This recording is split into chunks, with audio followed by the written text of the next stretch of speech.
Shalom, Bapak Ibu Saudara sekalian. Apa kabar Anda hari ini? Syukur kepada Tuhan, kita sudah diiringi oleh Tuhan dalam perjalanan hidup kita masuk dalam tahun yang baru, tahun 2025.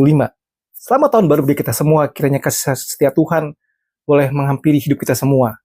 Saudaraku, renungan ini saya rekam pada saat pulang gereja dari kebaktian malam tahun baru, tanggal 31 Desember tahun yang lalu.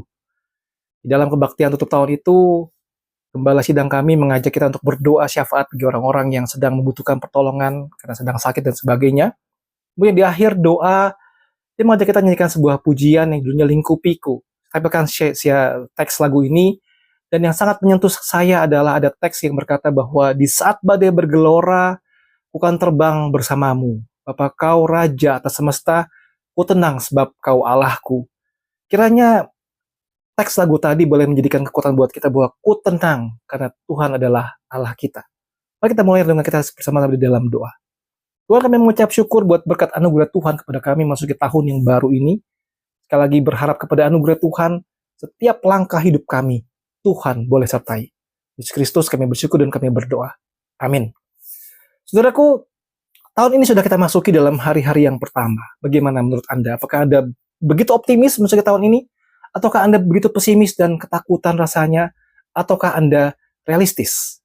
Apakah mungkin Anda bersikap pasrah, kesyara-syara, whatever will be, will be.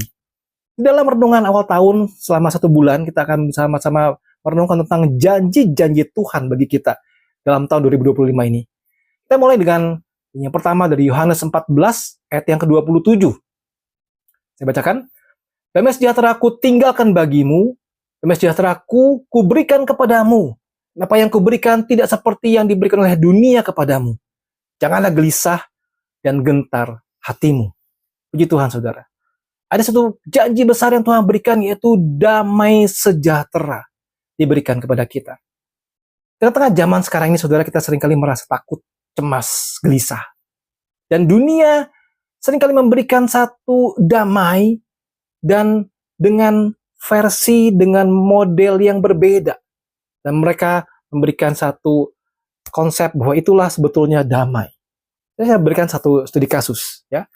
Kita bayangkan di dalam malam tahun baru, kita sedang makan-makan, barbecue, minum wine, berhappy-happy dengan sanak family, keluarga dan teman-teman. Kemudian tuan rumah nyalain TV, lalu ada berita besar tentang perang yang begitu mengerikan, banyak korban-korban jiwa. Saudara, dunia bisa menawarkan damai dengan 3 kemungkinan. Yang pertama adalah avoidance, dengan cara menghindari. Apa yang terjadi? Tuan rumah mematikan TV dan mencoba mengabaikan segala fakta yang terjadi di luar sana, dan dia tidak ingin dirinya, dia tidak ingin tamu-tamunya terganggu karena berita tentang perang tersebut. Dia avoid, dia menghindar. Dan yang kedua, saudara, pilihan lain adalah dia distraction, membuat distraction. Dia nonton itu berita, kemudian dia mencoba untuk mengcover it up. Dia nonton sampai selesai, tetapi setelah nonton, dia langsung tamunya untuk happy-happy lagi.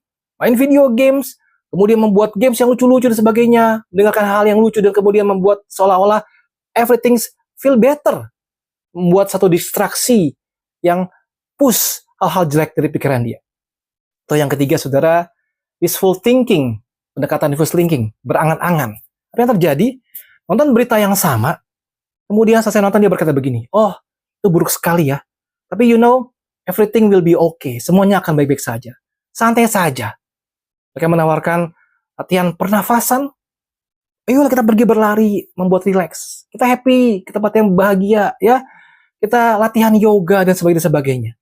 Saudara, tentu saja memang itu akan membuat kita lebih lega sedikit, berasa lepas setelah lakukan itu, tetapi apakah itu yang damai sejati yang diberikan oleh dunia? Sehingga orang seringkali mencoba wishful thinking. Dan saudara, sumber damai yang lain ada banyak sekali yang palsu. Saudara silakan Google saja, saya menemukan kekayaan dan harta adalah sumber damai sejahtera yang palsu. Ketenaran, popularitas, kemudian penggunaan zat adiktif, konsumsi berlebihan, makan, belanja, dan sebagainya, atau bergantung pada orang lain, itu semua adalah sumber damai sejahtera yang palsu. Apa yang kita katakan di sini? Yohanes 14:27, damai sejahteraku ku tinggalkan bagimu, damai sejahteraku ku berikan kepadamu. Kenapa yang kuberikan tidak seperti yang diberikan oleh dunia kepadamu? Janganlah gelisah dan gentar hatimu. Ini adalah sebuah realita yang kita miliki sebagai orang Kristen. Sudah diberikan kepada kita. Kita lihat ya, demi citaraku, ku tinggalkan bagimu. Citaraku, ku berikan kepadamu. Sudah diberikan oleh Tuhan, saudara. Kalau kau adalah orang Kristen, kau sudah memiliki damai sejahtera itu. Tidak perlu lagi cari-cari kemana, tidak perlu lagi seperti itu, karena sudah Tuhan berikan. Saudara sekalian, kalau kita melihat bagian ini, kita percaya begini, bahwa apa yang diberikan itu, peace itu adalah Christ peace.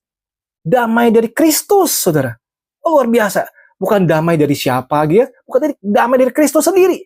Dan kita tahu bahwa Kristus adalah Raja Damai. Saudara lihat ya, Yesaya 9 yang ke-6, ayat 5 dan 6 ya, dalam beberapa terjemahan dikatakan seperti ini. Sebab seorang anak telah lahir untuk kita, seorang putra telah diberikan untuk kita. Memang pemerintahan ada di atas bahunya, namanya disebutkan orang, penasihat ajaib, Allah yang perkasa, Bapa yang kekal, Raja Damai. Saudara, Yesus Kristus adalah Raja Damai. Kita mengerti seperti itu, berarti yang kita punya bukan sekedar damai biasa, tapi damai dari Yesus Kristus sendiri, yang adalah Raja Damai.